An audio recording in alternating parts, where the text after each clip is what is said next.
What's up, guys? So excited to see you here today. Me and Corey are hanging out and we are talking about allowing our spiritual trips, our own journeys. And I thought I would open up with a little bit about mine.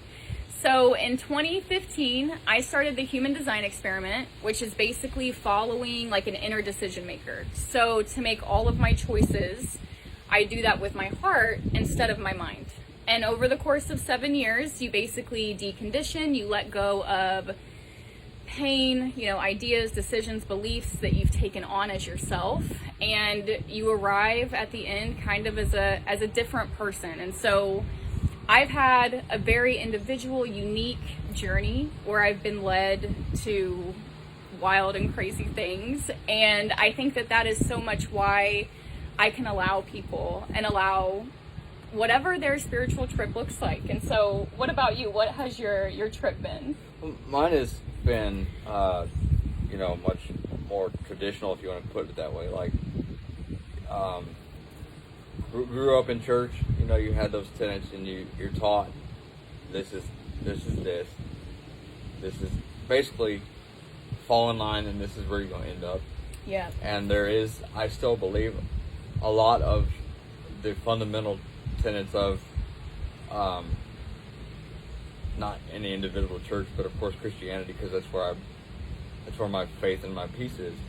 So, but you also come to a point where you and I have been doing today and previous weeks is you allow others to voice their opinion and voice their beliefs, and it doesn't have to disrupt your peace. Yes. And that's where, I don't know if I've ever put it that way with you, but... Well, and that's like a whole thing, because so many people, as soon as they feel their peace be disrupted, they want to fight that thing that they think is taking it, but really, it comes from in here. Well, and how many people run to it? That one of the things that they fight to find it. And we were just talking about that earlier. Yes. Well, it's like that attraction, being attracted to that difference, to what you're not, maybe in order to embrace what you are. Well, and that's where we were talking about a few weeks ago, like the law of attraction. Yes, I get it, but I try to stay away from that because for me, my personal journey is I had to fight to see it. Yeah. And that's where peace disappears. If you have to fight to find something, fight. Yes. Manifestation, law of attraction, these have all been things for me that I feel like have been they've been around, and there's been times that they've been healthy for me. Right.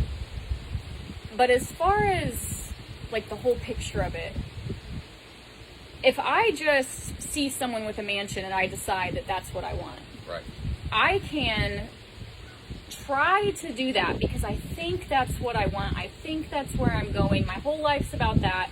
And in the meantime, I'm not seeing my actual life happen in front of me. I'm not seeing my kids, and I'm not responding to their needs, and I'm not seeing my husband. I'm not at my place of work. And so it's almost like by making big, lofty goal to chase after, we put down the life that's right in front of us. We're absent, and I think that's something we're all having to face and decide, like, is that really what I want it to look like? Well, and when you go through, and I'll expound on this a little bit, when you go through the medical issues that I have, or even your dad has, or some things you had, material doesn't matter. Yeah. It doesn't matter. The Steve Jobs thing. I might get upset if I break something that's important to me. But I can get another one. Yeah. Maybe. And if I can't, oh well. That's where everybody has to, you either find it or you don't. But that's where I have landed. And,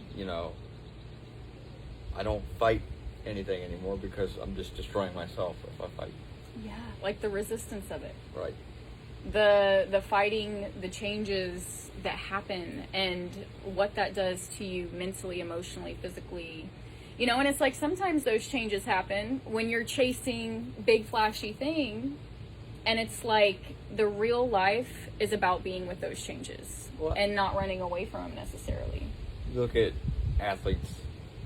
How many of them have a 15,000 square foot house but nothing in it? Yeah. Or 2 or 3. Or no time to be in it. Right. What's the point? I know a guy that makes, I'd say between $2 and $3 million a year farming, but he does nothing with it. Yeah. Because all he does is farm from 5 a.m. to 2 a.m. Or I'm just throwing out a number here. It's like, where's the quality? It's, what are you chasing? Yeah. If you have that and you can't utilize it, why? Right. And I think we're all getting pinched down into these little boiling points where we have to make a change, because we're starting to see, okay, like, I can fully do all this, but is it going to take me away from my kids sooner? Is it going to ruin the life I have now? Like, do I have enough energy or resources to even do this today? Like, people are killing themselves. And especially if you look, for example, at Asian countries, you can see that people are dying because they are working so many hours, and they are comfortable with working up until the point of death because they don't even realize that it's happening. And this is elite, but it's the same thing. Kamikaze pilots. Yeah. That was their mission, and their only mission, and they didn't care. But for what? They lost the war. Right. For what? So they left their families, they left their children, they left potential grandchildren or great-grand. Why? And I'll tell you, to me, the only reason you can get a person to become a kamikaze pilot is by filling them up with the beliefs that will take them to do that action. Well, it's complete just brainwashing. Yes. And that's what they did. And we've seen it here, we've seen it in Japan, we see it in China now. There's a lot of that going on. Yes. A lot. If you're controlling how many children, especially females, a family can have, And that's absolutely the opposite of allowing. And it's interesting to talk about the whole belief thing, because I feel like we're at a point in time where maybe we're all doing our best to just put these beliefs down. It's because I can have person A and person B, and person A can believe whatever they want about person B, but that doesn't mean that it's true. So at this point, I'm like, what are the values of having beliefs? How can we prove that they're true? How can we know if one is good for us? How do we know which ones to take on and which ones not to take on? It's like, beliefs are such a funny thing. Well, and I can't argue my way into somebody believing something. That's why you can't convince anybody. I can't force that.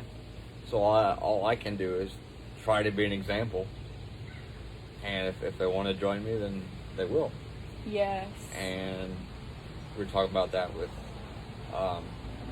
my journey to hopefully marriage one day, or girlfriend, or whatever the case may be.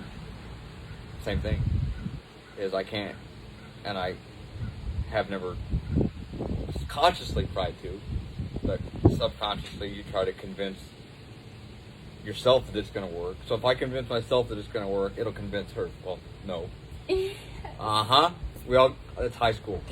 Yes. And I don't know, I'll ask you this. That is so true. How many people do you know today that are in their 30s or 40s that still operate that way, even without knowing it? Right. I mean, it's what we take these examples. It's like watching an episode of Boy Meets World. And for our generation, that was, okay, everybody wants to be Corey and Topanga. Yeah, okay. So, we all chase it. But where is that? That's not our journey. And that was a TV show. That is so true. Or The Notebook, which I love, but we don't think about that either. Like, about how just that thing that I'm watching as a kid could impact the way I see every experience with me in another relationship. It's so interesting how beliefs happen so naturally without anybody trying to convince you. And at the same time, like, I can't convince, like, it's like, beliefs are such a funny thing. And I do think that if a soul has made a choice about itself, it's almost like it downloads into the body. right. And so the more negative our beliefs are, maybe like we say, the more dense, the more they work against us, the more we're going to see things like resistance, physical illness, all of the things that make our life harder to live. Oh yeah. And I was telling a friend of mine this story. this is back in the 30s or 40s, I don't know when. But there's a woman who I think lost a child, grieved herself to death, but when they did the autopsy, they found absolutely nothing wrong. Nothing was wrong. She just gave up. She couldn't, yeah. And she just literally just laid down. And that's I think we're at a shift where a lot of people are going to go one way and a lot of people are going to go the other. And I'm not trying to pull anybody anyway, but tell you what, it's going to be a hard. If I don't go the way I'm going, and that I feel is right, and that I know is right, and that God is telling me is right, there's that other way, and I ain't going there. I've been there. Yeah. Well, and I think so often the way towards self, the way towards life, towards God, it's so full of pain, and it's like, as that woman, and I think that life is perfect, so of course I can't criticize the woman and how she handled the situation or anything, but like, if we were gonna say maybe there's a choice available, the choice would be that we could see the child dying as something that was for our spiritual evolution, or maybe we see it as something that was brought to destroy our spiritual evolution, and maybe that right there is where the belief comes in. And I believe that God, if you want to go back to fundamental free will, go this way, or go that way, or go that way, or any number of ways, and you're going to have a result or a consequence, which, there's good and bad consequences, so that's not a negative connotation, but it'll reflect almost like the frequency of the thing that you chose or something. Exactly. And she may not have known what she needed to know, or maybe she knew and didn't know that she knew what she needed to know to get through that. Right. And eventually that was just a result, and it's terrible. I think she was only in her early 20s, which would explain a lot of how it could happen anyways. Right. Well, and the thing that gets me is I don't want to be that 88 or 90-year-old or 100-year-old sitting there and, well, I should have done this. Right. Or I should have gone. I've had enough of that. I'm done with that. Yes. I don't need it. The should, woulds, and coulds hurt us so much more than I think we understand, because they stop us from seeing what it's actually been, and being where we are now and seeing where we're going. It's like, as soon as I get stuck in I should have, right, I stop seeing any of that, any real information that could help me move forward or be there, and then I get lost. Well, and I was talking about that with a certain female that I was talking about earlier. Didn't work out, and I had to, it's been 10, 12 years, and I just, it's okay, now, just 2 weeks ago, it's fine. Yes. But I buried it, so I didn't have to deal with it, and I didn't have to deal with it. Guess what? It's still there, so you might as well deal with it then, or as soon as, okay, I consider then even 2 years later, but. God, and that's what you just said is so perfect in terms of allowing, because it's like, okay, maybe I know that I've been hurt, and maybe I do everything in my power to forgive myself, forgive person, move forward, but it's like, there's a natural timing to this, and when I actually forgive, like when I actually let it out of my body, like, I will know. Right. And I can't make it happen until it happens. And so it's such a strange thing, and to understand that about all of us, to understand that this pain lives in us, travels around in us, creates beliefs in us, talks to our mom from the inside of us and our husband, and yep. If we can allow that and see that for what it is, and not make it about the person, but like what they've experienced, that's so spacious. And what I've noticed about myself, and that's where, if you bury things, that's anger. For me. Maybe not for everybody else. But I'm mad about it. I don't want to deal with it. But I'm really hurt. Yes. I'm not even necessarily mad, but it comes out as you want to be able to do something about it. So when you don't have anything when you either don't have anything or anywhere to go with that, or I call when you're angry and you just deflect. It's just deflect. It's gonna bounce back at you. Yeah. So you yelling at somebody, and it took me a long time to learn this because I'm a nice guy, but I get loud. Right. I'm just hurting myself. Not only am I hurting somebody else, I'm hurting myself because I have to acknowledge that I hurt them. Yes. Which I don't want to do ever. It is so hard. Well, and just because it's like, okay, so where does allowing begin and end? Because I have to be able to allow myself to have certain types of reactions depending on what's happening to me, and like anger can be so useful in certain places, but maybe not in other places. And it's like, okay, when is it me protecting myself and cutting something off? When is it me throwing my pain at someone and doing all of us a disservice? Well, and they're not going to solve it. Right. I think we do that because we want to give it to them. Right. We want to take it from us and give it to them. And you know what? You know what I used to do with that? And I don't know if you've done it, but when I had to deal with hurting somebody else, I'd just bury it. Just stack it. Yeah. And you don't mean to. I didn't want to. Right. But I was thinking with my head. Right. With my brain, not my heart. Well, and to make peace with pain to the degree, it's like I've always strived to be amazing at apologizing. Because if I'm comfortable with being like, oh, I'm so sorry, like if I'm comfortable with just giving that to another human being, I'm also going to be comfortable receiving it. I'm going to be comfortable to help whatever situation I've caused feel better or be reconciled. And so I think that it's just such a valuable thing, and especially at this point in time, if we don't make peace with our pain, if we don't start acknowledging the pain in here instead of throwing it at the other, we are going to see so much giving up, sickness, illness, adrenal fatigue, things that are just taking people out of life, mental sicknesses, emotional sicknesses, because we are unable to allow the pain and the experiences that we've had in our own life. So how could we ever allow someone else's?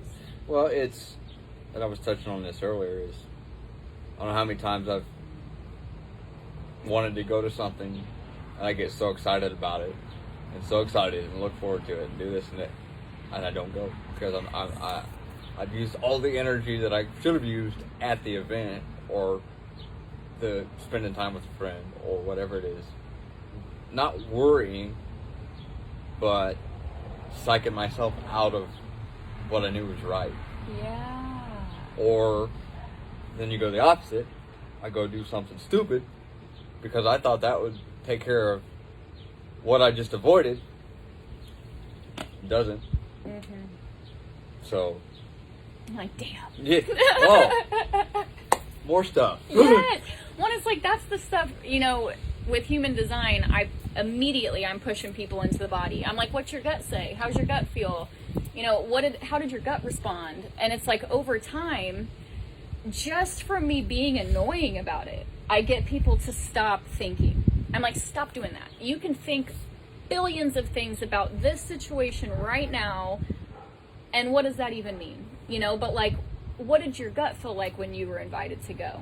And then don't think about it until it's time. And it's just like getting people out of that void of infinite nothingness. Right. Is so good for them to allow their own self and the people in their life, because that faker, it hurts us sometimes. Well, and there's a difference between physically not being able to go because you are exhausted because life is, or something, you've been busy and you're worn down and can't go and you need sleep, or psyching yourself into that. You put yourself in an uncomfortable, like a mental, emotional place. It's like, have you gone through it or are you putting yourself through it? There's a difference, and people get mad when I tell them that, and I got mad when I told myself that. That's one that needs to be written down. But are you going through it, or are you pushing yourself there? Yes. You plant yourself, and I'm going to be stubborn, I'm going to be an asshole, and just, I hate everybody because I hate myself. Yes. Nope. I love that. Well, and I don't know. What do you think? Do you have anything else, anywhere else you want to go? Because that was so impactful. I'm almost like, that's the place. I think I'm good with that. Yeah? I'm good with that. All right. So thanks for hanging out with us, guys. I had a lot of fun with this. It was good. Maybe we'll come back with another one soon. And if you like this, we'd love to hear about it. Leave us a comment, and then you can also ask questions, or, you know, shoot Corey a message, shoot me a message. We'd love to talk to you and hang out and even hear about your own spiritual adventures. Yeah, and I mean, I'll talk to anybody. Lacy knows that. I didn't know, how long have I known you? About a decade, but yes, we didn't start hanging out till a month ago. Right. And, you know, I knew you for 3 or 4 years before I knew of you on Facebook. Well, we did some online stuff together, but we never got together. Like, I've always considered, since we started through the Hempworks journey, we were close friends, always.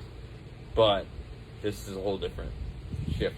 That Hempworks journey, and there's probably people who are going to watch this that feel this inside their own heart. So much about what that was bringing people together to initiate what we're doing right now. Right. And at least for me, it was the initiation, because I was so great at the sacrificing and all the things, you know, and it truly taught me how to allow myself, and you were there the whole time. Right. I feel like you went through a side-by-side process that was very similar to mine, but we did it alone, and then we came back to share at the end. You know what? The end result of yours came a lot quicker to the beginning of mine. A lot. By the time I broke my ribs, I knew I was done. Yeah. But which was, what, a month and a half in? Yeah. Remember, I got to get my account set up. I got to get it set up, and then I'll be ready to roll. And then God said, nope. Yes. And then, what, another year, maybe 6 months, you guys started to shift out. Yes. So my shift, I didn't admit it to myself for a long time, because sure, I want to make money. Well, that's so big, because it's like, we need people to understand that if these hard things come, like, don't blame yourself. Right. You know? And I think for me, that was God. You can do this if you want, but it's going to be hard. I'm going to put you through a lot of pain if you continue to do it. Yeah. Because this is not where I want you. Yeah. You know, it's like you hit that place where you're like, oh, I'm resisting. Right. And then you have a place where you can make a new choice. And it's like, that's a place that I don't think is up to us. I'm like, how long and what does Corey need to do to hit resistance point? You know, because I couldn't tell you. Right. It's like, I was going back to when I was racing.